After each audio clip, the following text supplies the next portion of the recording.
Halo, saya Sabit Huraira. Dalam pengembangan sebuah aplikasi, kita tentunya membutuhkan sebuah komponen yang bisa menampilkan banyak data sekaligus. Kalau dalam website, kita biasanya pakai komponen tabel ya, tapi pada Android kita biasanya nggak pakai tabel, karena tabel cukup boros dalam hal lebarnya. Sehingga di Android, kita biasanya menggunakan komponen seperti yang ada pada gambar di sini. Ini saya kutip dari website dev.to. Jadi di sini ada dua buah komponen, yang pertama ada list view dan yang kedua ada recycler view. Dulu, pada awal kemunculannya, Android cuma mengenalkan para developer dengan penggunaan list view, di mana list view ini dapat menampung banyak data ya, dan di sini kalau kalian lihat perbedaannya apa. Jadi dengan menggunakan list view, misalnya data kalian jumlahnya ada 1000, maka 1000 data itu akan di-load tampilannya pada handphone kalian. Di mana biasanya handphone pun, tenaganya nggak kuat-kuat amat ya, apalagi pada saat itu. Sehingga kadang kalau kita menampilkan data dengan jumlah yang sangat banyak, ini akan menjadi suatu pemborosan, baik dari sisi resource maupun dari sisi, performa. Nah, kemudian Android memperkenalkan komponen baru yang disebut dengan Recycler View ini ya. Ini sama, tampilannya sama dengan list view bisa dibilang, tapi yang membedakan adalah cara kerjanya. Dengan recycle view, kalian tidak akan menampilkan misalnya 1000 data sekaligus pada perangkat kalian. Tetapi, Android secara otomatis akan menampilkan saja data yang tampil pada layar, beserta beberapa data yang ada pada sisi awal data dan sisi akhiran datanya, gitu. Jadi kita kayak mengambil data head-nya dan juga data tail-nya ya, tail yang nggak semuanya di-load. Jadi misalnya kalian, layar handphone kalian bisa memuat 10 data, maka mungkin bisa jadi si recycle view-nya akan meload, misalnya 20 data lah, 5 data di atas, 5 data di bawah, dan 10 data yang ditampilkan pada layar handphone kalian. Dan ketika, user menggunakan fitur scroll-nya, barulah nanti, si recycle view ini akan meload data lainnya, dan data yang tidak digunakan lagi maka akan matikan atau dihapus ya dari memori. Nah, penggunaan recycle view ini jauh lebih efisien dibandingkan penggunaan list view. Karena itulah si Android, bahkan hingga sekarang selalu menyarankan kita untuk menggunakan opsi recycle view untuk menampilkan data dalam jumlah banyak. Dan sekarang kita akan coba tutorial untuk recycle view. Oke, nah di sini, saya akan buat sebuah, halaman activity lagi ya di sini. Jadi kita akan buat sebuah activity di sini, oke ya. Nah, kita akan gunakan empty activity di sini empty activity, dan saya akan kasih nama activity-nya, recycle activity ya, activity seperti ini. Oke, kita akan add, dan di sini ada tampilan recycle activity. Saya akan split. Nah, untuk menggunakan si recycle view, kita bisa tambahkan, dengan mengetikkan langsung aja recycle view ya, seperti ini, maka dia akan muncul, dan saya akan kasih match parent dan match parent. Artinya, ini akan kedua-duanya akan sama nih, baik sisi lebar dan panjangnya akan menyesuaikan dengan ukuran induknya. Namun di sini saya akan kasih margin, misalnya marginnya 8 dp biar ada jarak antara recycle view-nya dengan sisi kiri dan kanannya. Oke, dan di sini saya akan kasih ID sebagai identitas si recycle view-nya. Di sini recycle data misalnya. Oke, nah ini udah selesai penggunaan recycle view-nya. Nah, cuman kita sebenarnya bisa menampilkan misalnya ini kan kalau kalian lihat di sini, datanya item 0, 1, 2, 3, 4, 5 ini nggak kelihatan nih bentuk datanya. Jadi kayak cuman, item list biasa dan kurang menarik, ya. Nah, sebenarnya nanti saat penggunaan recycle view-nya, kita akan menampilkan, layout yang lainnya, layout yang memang khusus kita gunakan untuk menampilkan setiap row data nanti, gitu. Nah, maka dari itu kita akan kita akan coba buat sebuah tampilan untuk row datanya. Misalnya row nanti data yang akan ditampilkan adalah data student ya. Jadi di sini saya akan kasih nama row student seperti ini. Oke ya, kita add di sini dan saya buka split di sini. Nah, di sini saya akan coba membuat sebuah data student, row student ya, di mana saya akan menggunakan linear layout di sini. Linear layout. seperti ini ya. Match parent, wrap content ininya, height-nya.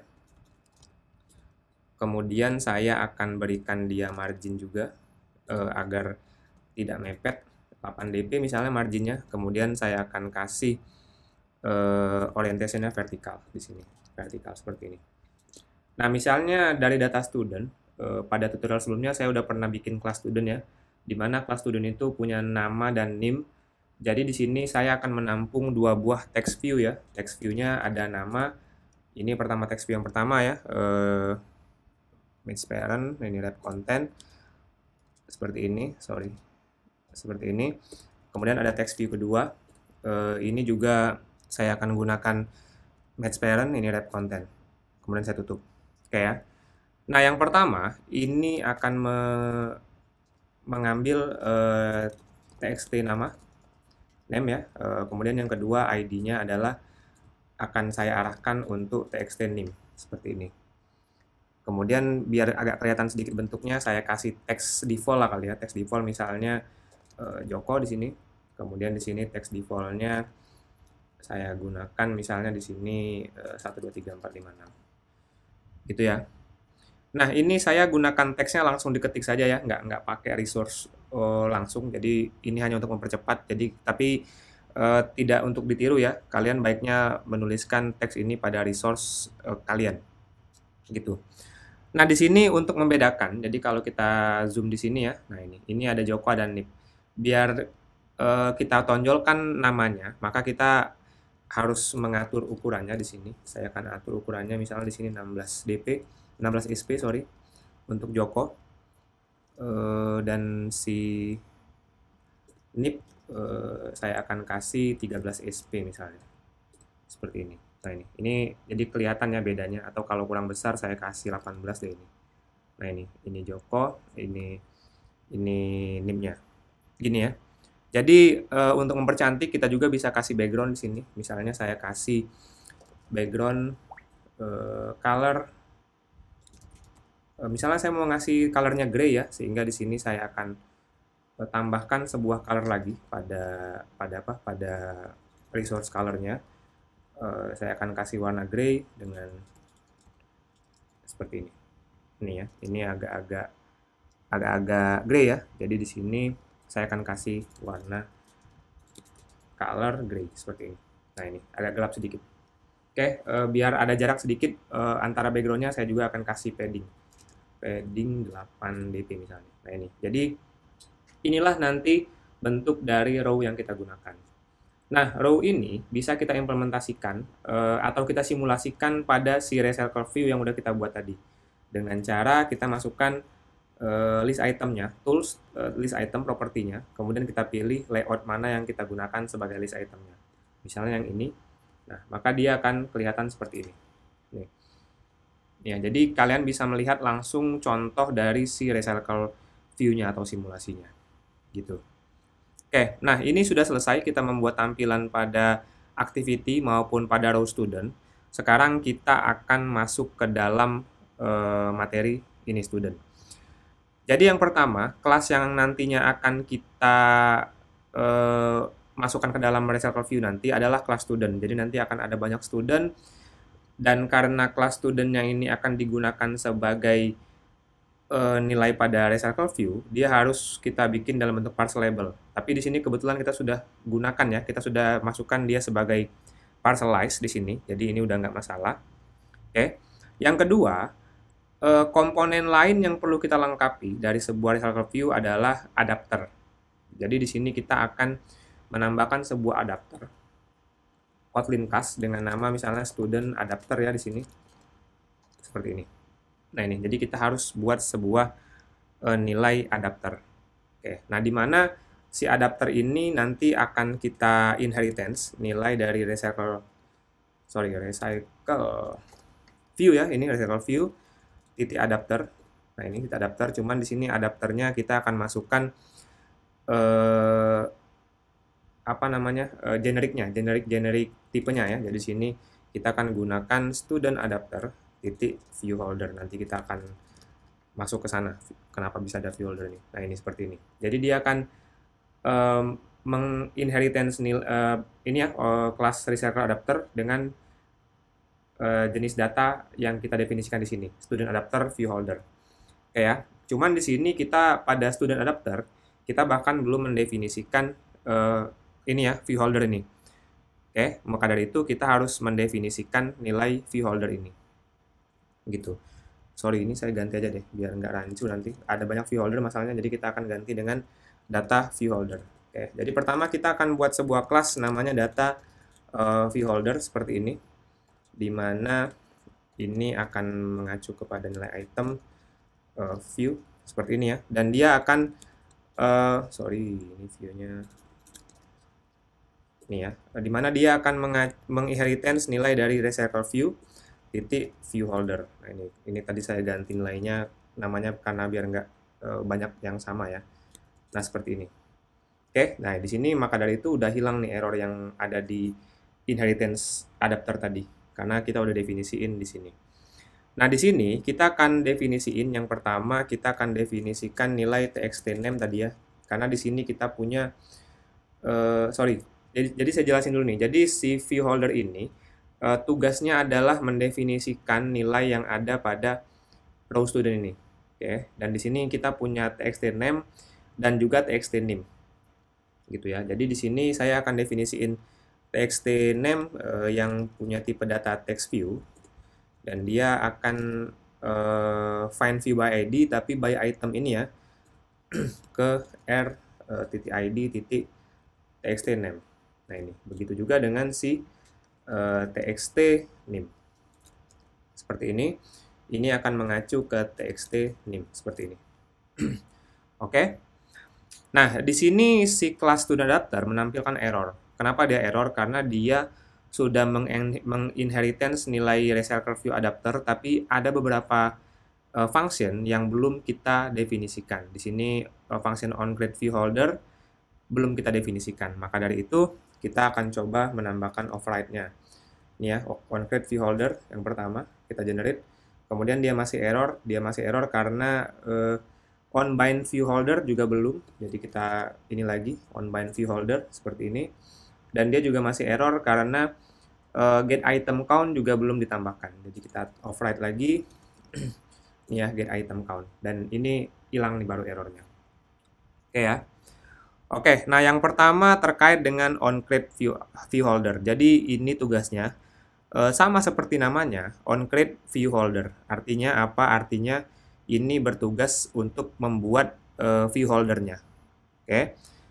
Di sini dia udah otomatis menginheritance nilai data view holder yang ada di sini ya. Dan di sini kita akan mendefinisikan tampilan seperti ini. Misalnya yang pertama file view. Oke, tipe datanya view ini akan mengacu pada layout inflator seperti ini, from kemudian parent titik context dan inflate r titik layout titik row student. Nah, ini ya. Jadi kalau kalian lihat di sini ini gunanya untuk ini mendefinisikan row-nya ini mengarah ke row student. Gitu ya. Nah, kemudian udah selesai. Kita enter, kemudian ini kita return nih. Kita return data view holder view seperti ini.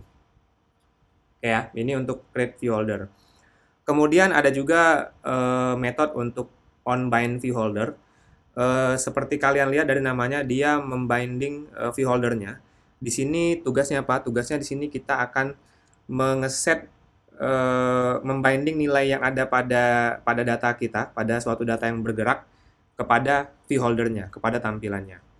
Tapi yang perlu kalian ingat di sini kita belum mencoba melempar suatu nilai dari data students-nya, data student yang akan kita tampilkan di sini. Maka dari itu pada konstruktor kelasnya kita akan tambahkan parameter ini ya, private list data, di mana list data ini akan berisi array list dari si student tipe datanya seperti ini.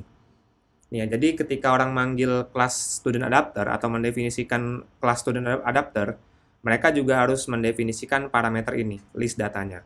Di mana nanti data inilah yang akan kita tampilkan pada onBind view holder ini. Oke. Nah, di sini kalian lihat onBind view holder tadi udah saya jelasin gunanya untuk menampilkan atau membinding nilai yang ada pada data yang bergerak kepada view holdernya. Dan di sini kita lihat ada position, artinya si bind view holder ini akan bergerak pada setiap position data. Jadi misalnya pada data ke-1 maka dia akan binding nilai. Position kedua dia akan binding nilai dan seterusnya. Gitu. Maka dari itu di sini kita bisa mendefinisikan seperti ini, misalnya file current data ya sama dengan list data position. Nah ini karena dia array list, jadi kita bisa definisikan seperti ini. Dan di sini kita bisa masukkan holder titik txt name titik text, kita setting dengan current data titik name ya, karena current data ini akan mengacu kepada objek student gitu ya, kalau dia diambil pada posisi array tertentu. Dan di sini holder txt name titik text sama dengan ya berarti current data titik name seperti ini. Oke. Atau kita juga bisa gunakan seperti ini ya untuk menghemat tenaga. Kita bisa gunakan yang kemarin udah dibahas di Kotlin tentang restrukturisasi suatu nilai array. Jadi kita bisa restrukturisasi dari data kelas dengan cara seperti ini, nama, name definisinya. Jadi di sini kita tinggal masukin nama dan di sini kita tinggal masukin name. Gini ya. Oke, seperti ini. Ini kenapa error? Tipu, nggak apa-apa, kita abaikan saja. Atau kita bisa pakai name deh, biar kita nggak tipu ya. Nah, ini udah selesai.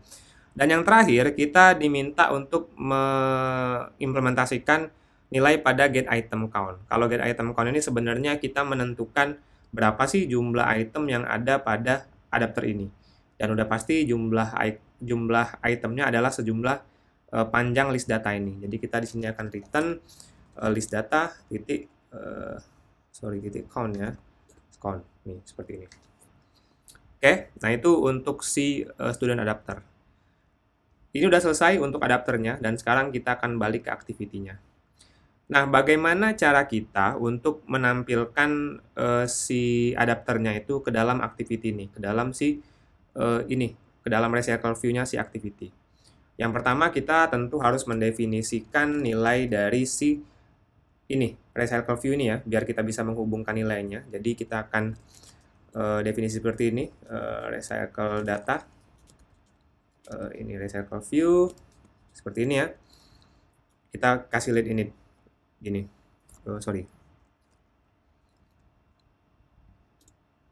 gini ya. Nah kemudian kita juga akan mendefinisikan nilai student. Saya akan definisiin list student seperti ini, di mana ini akan berisi array list student seperti ini. Oke ya, ini kok sama dengan ini ya, seperti ini. Oke, sorry, benar ini sama dengan tadi ya. Tapi kita kasih ini. Jadi ini adalah sebuah list student yang isinya ada array list dan di sini array listnya masih kosong. Oke ya. Nah kemudian yang perlu kalian ketahui pada suatu recycle view ini kita harus melakukan setting untuk layoutnya. Jadi layoutnya kita harus setting. Jadi layoutnya si recycle view itu nanti bisa bentuk tabel atau bisa bentuk grid. Itu bisa kalian kotak-atik dan kalian harus melakukan konfigurasi tampilannya. Dan untuk mengatur tampilannya kita langsung di sini ya. Jadi pertama saya akan definisikan RC data. Ini RV aja ya, recycle view. RV data ini sama dengan biasalah find view by ID r.id ini ya RC data.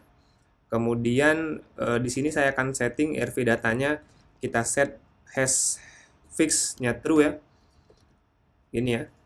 Kemudian saya akan setting layout manajernya. RV data layout manajernya. Nah ini sama dengan linear layout seperti ini ya.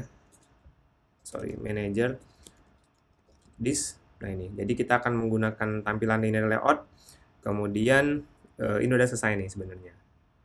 Oke, nah sekarang kita akan mulai konfigurasi tampilannya gitu. Misalnya nih, saya akan menambahkan beberapa data pada list student. Jadi saya akan add nilai list student Studentnya yang pertama ini Andi. Ini NIM-nya saya sembarangan aja ya, dummy-nya.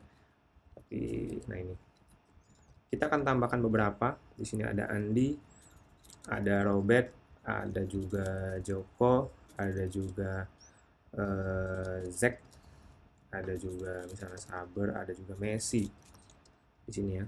Kita akan bedain NIM-nya biar kelihatan nanti bedanya. Nah, seperti ini. Oke ya, jadi udah masuk daftar studentnya dan kita akan tampilkan ini ke dalam si recycle view-nya dengan menggunakan si student adapter.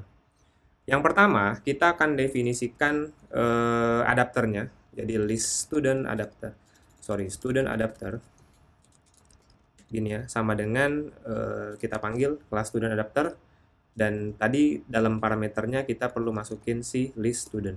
Seperti ini. Oke, udah selesai. Kalau udah selesai, kita tinggal masukin si adapter ini. Jadi RV data ini kita setting adapternya siapa. Adapternya sama dengan si student adapter. Seperti ini. Oke ya.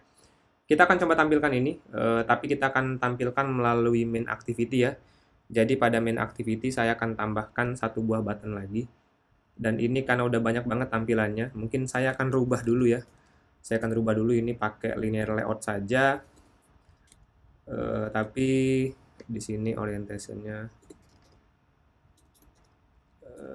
vertikal dan ini saya pindahin dari sini.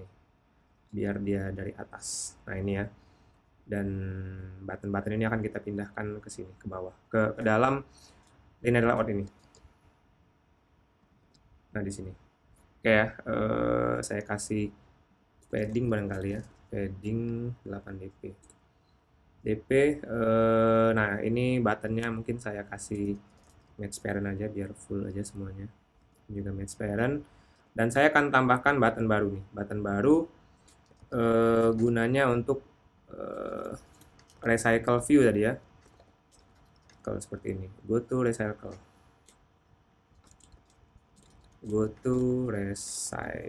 seperti ini.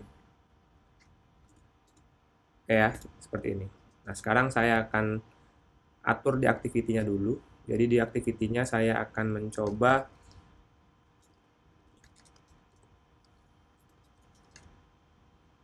kemudian di sini.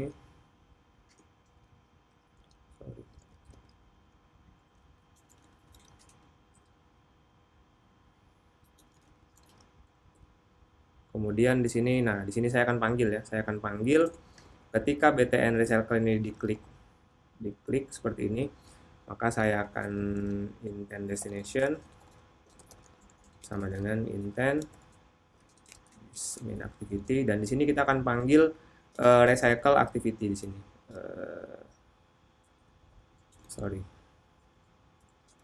Kelas Java ya, dan di sini kita akan panggil start activity intent destination seperti ini. Oke ya, jadi di sini kita akan coba jalankan. Nah ini, jadi kita akan klik ini go to recycle. Nah ini, jadi udah nampil ya data Andi, Robert, Joko, Zack, Saber, dan Messi. Ini adalah contoh untuk menampilkan data pada recycle view. Oke, jadi kalian bisa atur aja datanya, kalau mau banyak juga silahkan, tinggal kalian masukkan saja. Nah sekarang, bagaimana caranya kalau kita pengen membuat sebuah event di sini. Misalnya nih, kalau saya klik namanya Andi, nanti saya akan mengeluarkan misalnya kayak pesan, jadi sebuah event. Nah, itu bisa kalian lakukan langsung di sini sebenarnya. Langsung di sini. Misalnya nih ya, misalnya kalian bisa masukkan holder txt name titik set on click listener di sini ya. Jadi kalau kalian klik di sini, misalnya kalian akan menampilkan terus make test, kemudian di sini kita akan mengarah pada parent konteks ya. Di sini kita pakai folder. Saya lupa deh konteksnya. Jadi di sini saya bisa pakai folder konteks langsung seperti ini ya. Kemudian di sini misalnya saya kasih I click name misalnya ya.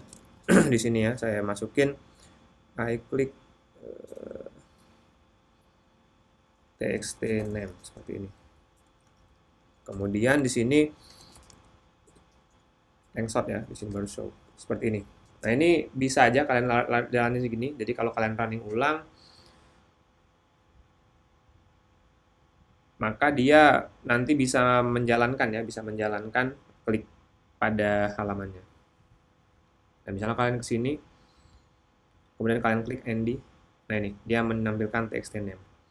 Oke, jadi kalian bisa ganti apa saja, misalnya dengan namanya langsung juga bisa kalian ganti. Namun ada beberapa case di mana kalian mau memanggil fungsi kliknya ini bukan dari adapternya, tapi dari si recyclernya, dari sininya nih, kalian mau kliknya. Nah, bagaimana cara melakukannya? Di sini kita bisa menggunakan yang namanya callback. Jadi ini pertama saya disable dulu ya, biar nggak dua kali, biar nggak dipakai lagi. Jadi kalian harus menggunakan yang namanya callback. Nah, callback itu apa? Jadi yang pertama kalian harus mendefinisikan sebuah interface di sini. Jadi di sini saya bikin interface. Ini ya, interface misalnya on item click. Sorry. Seperti ini ya, on item click seperti ini. Kita kasih callback deh. On click callback deh. Karena kita akan coba klik aja, dan di sini dia ada kita kasih misalnya on item click. Ini ya, yang diklik misalnya data student akan melempar seperti ini. Oke, ini kita udah bikin sebuah interface. Nah, interface ini nanti akan kita definisikan juga pada si activity pemanggilnya. Tapi di sini kita akan definisikan terlebih dahulu si interface ini pada si student adapternya. Jadi yang pertama kita definisikan private init var ya di sini on click callback misalnya, kita rubah huruf besarnya aja di depan, dan di sini dia akan mengacu ke on click callback seperti ini. Oke. Nah, kemudian kita akan membuat sebuah fungsi ya, sebuah fungsi untuk set on item click callback, di mana di sini ya, nanti langsung di bawahnya ya. Jadi kita akan buat sebuah fungsi di mana ini tugasnya akan set on click callback seperti ini ya. Di mana tugasnya ini adalah untuk mengeset nilai callback-nya gitu. Jadi di sini kita akan kasih parameternya juga sama, on click callback. Namanya ini ya. Nah, ini. Jadi namanya kita bedain aja. Data misalnya di sini, data on click callback di sini. Jadi di sini tugasnya adalah apa? Tugasnya adalah untuk mengkonfigurasi nilai dari on click callback ini sama dengan data seperti ini. Oke ya. Dan ini udah ada set on click callback-nya. Oke. Dan di sini kita akan mengeset holder item view-nya. Jadi di sini kita akan setting si holder ketika si item view-nya diklik. Item view ini akan mengacu ke semua view holdernya ya. Jadi kalau dia ngeklik semua bagian dari suatu view holder itu sudah masuk item view ini. Jadi ini set on click, sorry. Ini ya, set on click listener ya. Nah, di sini maka dia akan menjalankan callback-nya. Jadi di sini baru akan masuk ke on click. Sorry. Ini ya, on callback. Terus di sini dia akan mengarah ke sini, ke apa? Mana tadi? Ke sini ya, on item click. Jadi on item click. Dan di sini baru akan mengacu ke data list holdernya, list datanya pada position ini. Pada position ini, sorry bukan pakai position ya. Di sini kita akan pakai holder adapter position seperti ini. Ini ya, jadi seperti ini. Saya akan cek dulu apa yang salah. On item click, bentar. Harusnya ini yang besar, salah. Nah, ini ya. Oke, jadi ini semacam callback. Nah, ini artinya apa? Artinya kita mendefinisikan sebuah variabel on click callback ya, di mana variabel ini nanti bisa diset dari, ini kan public nih ya, bisa diset dari luar. Dan variabel ini juga bisa setelah diset nanti ketika diklik item view-nya, set on click-nya diklik, maka dia akan mendefinisikan, dia akan memanggil on item click ini. di mana on item click ini tadinya sudah di-set pada di sini. Jadi, misalnya kita panggil ini dari activity, si activity akan melakukan konfigurasi callback-nya di sini, maka secara nggak langsung fungsi pada activity-nya itu akan terkoneksi dengan ini, gitu. Maka dia secara nggak langsung ketika ini diklik, maka akan lari ke si activity-nya. Oke ya. Nah, kemudian di sini activity-nya. Jadi kita akan mulai masuk ke sini. Jadi yang perlu kita tambahkan di sini kita nggak cuman membuat student adapter seperti ini. Oke ya, jadi kita sudah punya student adapter dan di sini kita perlu mengkonfigurasi lagi nih adapternya. Jadi yang pertama, student adapternya tadi harus kita set on click callback-nya. Tadi kan udah kita jelasin ya. Kita akan melakukan konfigurasi setting on click callback-nya. Maka dari itu kita harus gunakan ini objek di sini ya. Objek di sini student adapter titik on click callback. Kita juga akan panggil interface yang didefinisikan di depan tadi seperti ini ya. Dan kemudian di sini kita akan override nilai on item click yang memang juga sudah ada. Oke, nah ini secara nggak langsung. Dan di sini kita akan masukkan fungsi yang ada pada si recycle activity. Sebagai contoh nih, di sini saya masukin fungsi private fun alert misalnya. So alert. Jadi ini gunanya cuman untuk nampilin kayak toast tadi juga, dimana dia akan punya parameter student seperti ini. Kemudian di sini dia akan menampilkan toast juga, make text, dan di sini pakai this you klik misalnya kita akan masukin kliknya pakai name-nya ya, name data titik name toast lengshot, sorry, the toast lengshot ya di sini, terus kita show seperti ini. Dan di sini kita masukin nih show alert-nya. Kita akan show alert menggunakan parameter data ini. Oke. Dan sekarang sorry ini kurang. Dan sekarang kita akan coba jalankan. Nah ini ya, jadi kita akan klik go to recycle view-nya. Misalnya saya akan klik Z. Nah ini, you klik Z. Oh ini kurang D-nya ya. Jadi misalnya Messi, you klik Messi. You klik Joko dan sebagainya. Oke, jadi itu materi terkait recycle view. Jadi kalian bisa nampilin banyak data dengan recycle view dan kalian juga bisa memberikan event pada recycle view. Tadi contohnya cuman klik event biasa saja, tapi sebenarnya kalian juga bisa menambahkan event-event lainnya yang kalian inginkan untuk kalian eksekusi pada activity pemanggil si adapternya langsung. Oke, terima kasih. Saya Sabit Huraira. Sampai jumpa.